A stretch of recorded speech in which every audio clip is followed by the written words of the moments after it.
AI4의 이른 증시 자금들은 AI에서 벗어나 오르지 못했던 구글, 애플, 아마존 등의 재진입 후 AI 홍보로 다시 끌어올리는 중에 있습니다. 2024년 4월 12일 금요일 누워먹는 세계 경제 소식 8개 시작합니다. 미국 탐욕공포 지수는 59로 상승하였습니다. 코인 탐욕공포 지수는 79로 상승하였습니다.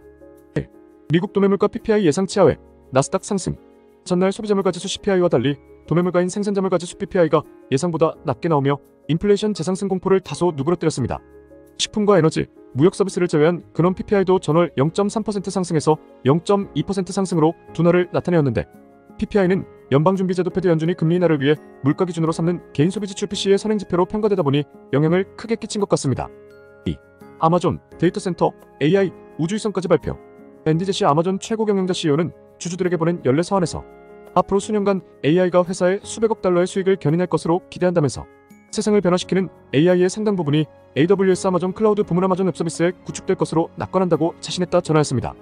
다만 아마존도 AI 개발의 초기 단계라며 실제 큰 수익을 창출할 때까지는 시간이 필요할 것이라고 얘기하였는데 현재 아마존은 AI 모델과 챗GPT와 같은 모델을 기반으로 만들어진 애플리케이션 V를 구동시키는 칩 개발 등 세 가지에 집중하고 있다고 전하였는데 지난해 11월에는 기업에서 직원들의 업무를 도와주는 AI 챗봇 Q와 2월에는 고객들에게 최상의 제품을 추천해주는 AI 기반의 쇼핑 챗봇 루퍼스를 출시한 바가 있고 오픈AI의 라이벌로 평가받는 AI 스타트업 앤스로픽에 5.5조 원 투자와 자체 개발한 AI 칩 트레이니엄2도 활용하고 있는 상황입니다.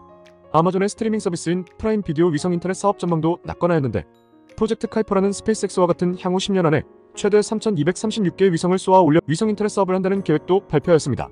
3. 애플 AI 기능 앰프칩 전 모델의 장착 6월 발표 예상. 애플이 PC 및 노트북인 맥 판매 부진을 타개하기 위해 인공지능 AI 기능이 강화된 프로세서로 전체 맥 제품군을 개편할 것이라고 블룸버그가 보도하였습니다. 이 칩은 최소 3가지 종류로 출시돼 모든 맥 모델에 장착할 것이라고 전하였는데 오는 6월에 열리는 연례 개발자 컨퍼런스에서 공개될 것으로 예상된다고 합니다. 아이맥, 저가형 14인치 노트북인 맥북 프로, 고급형 14인치 및 16인치 맥북 프로, 맥미니 등으로 올해 말부터 내년 초에 순차적으로 출시될 전망인데 애플은 모든 제품에 AI 기능을 통합시킬 새 시대의 시작이라고 전하였습니다. 4.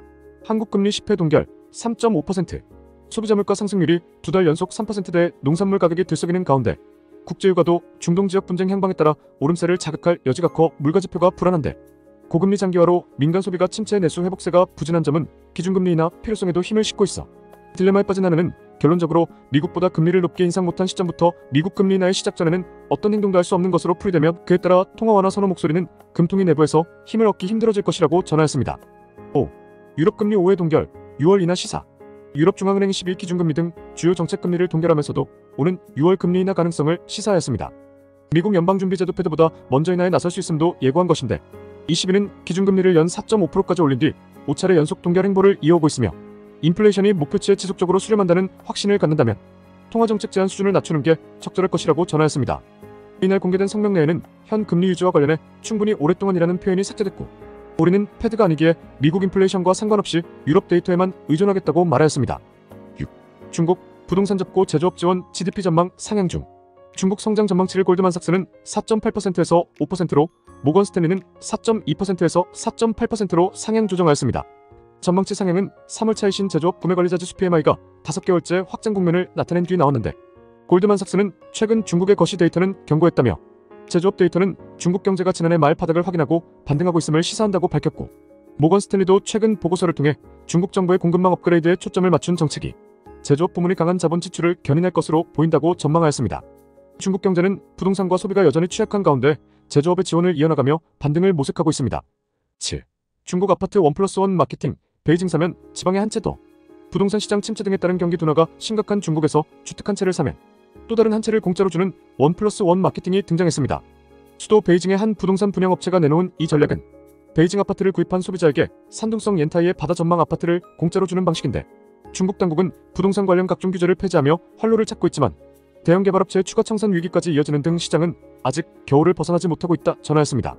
최근 중국 부동산 정보회사 CRIC에 따르면 100대 부동산 회사의 3월 말 기준 신규 주택 매출은 지난해 대비 45.8% 급감하였고 중국 부동산 업계 20위권인 개발회사 스마오그룹은 중국 건설은행이 대출금을 갚지 못한 자사를 상대로 청산 청원을 홍콩 고등법원에 제출했다고 밝혔는데 약 1조 3,500억 원 규모의 원금과 이자를 갚지 못해 디폴트 채무 불이행에 빠진 스마오그룹을 보며 BBC는 해외 채권자가 아닌 중국 국영은행이 자국 개발업체에 청산을 요청한 것은 매우 이례적이라고 전하였습니다. 중국의 대형 부동산 회사 헝다는 올해 1월 홍콩 법원에서 청산 결정이 내려졌고, 업계 1위 비구이 위안 컨트리가든 역시 5월 청산 심리가 예정된 가운데 중국 부동산 업계의 도미노 디폴트 우려가 다시 커지고 있다 전하였습니다. 주관적 칼럼 8. 미국 시작되는 상업용 부동산 위험. 3년 내 만기가 돌아오는 미국 상업용 부동산 대출 규모가 약 2,708조 원에 이르는데, 이 가운데 약 907조 원이 잠재 부실화될 우려가 있다는 분석이 나왔습니다. 올해 당장 만기가 돌아오는 상업용 부동산 대출도 1,270조 원 규모로 추산되는데, 3개월 내 문제가 될 것이라고 보는 비중은 12에서 14% 정도 된다고 합니다. MSCI는 미국 상업용 부동산 규모가 51%가 줄었고, AI 바람으로 인한 재택근무의 확장으로 상업용 오피스의 철거라는 용어까지 쓰고 있는데, 지난 5년 동안 사무용 부동산에 투자했던 사람들은 모두 문제를 겪을 것이라며, 코로나 이전의 낮은 이자율에서 지금의 높은 이자율로 재대출하는 문제가 이제 시작되는 미국 상업용 부동산들은 지방은행 파산부터 산업 전반에 영향을 끼치기에, 지난해 파산했던 미국 시그니처 지방은행도 상업용 부동산 때문에 파산했었던 것처럼 얼마나 조용히 터뜨리며 지나갈 수 있을지에 관심이 집중되고 있습니다. 오늘의 한 줄. AI4에 이른 증시 자금들은 AI에서 벗어나 오르지 못했던 구글, 애플, 아마존 등의 재진입 후 AI 홍보로 다시 끌어올리는 중에 있습니다. 매일 누워먹는 경제 소식을 듣고 싶으시다면 구독, 좋아요 부탁드리겠습니다. 감사합니다.